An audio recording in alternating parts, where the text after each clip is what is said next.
नमस्कार जय जगन्नाथ मो चैनल को आपण मन को स्वागत। आज करबा जाइए बादाम चूरा। दरकारी सामग्री गुड़िक है हाफ कप बादाम, 4-5 किलो रसुण, 2टी लंका, 1 चम्मच सोरिष तेल।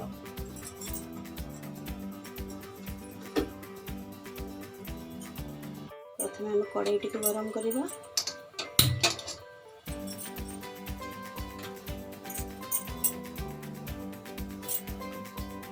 एबे कड़ाईटी गरम हो आसलानी बादाम पकाई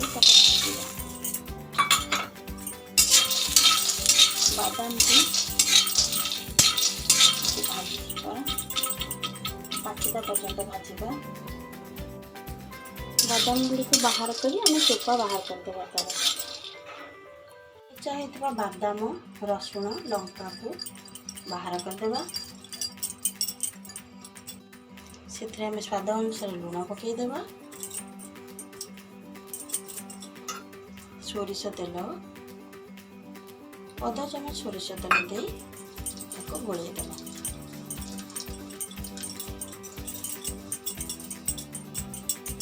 एबे आपनकर प्रस्तुत हो गला बादाम चटनी।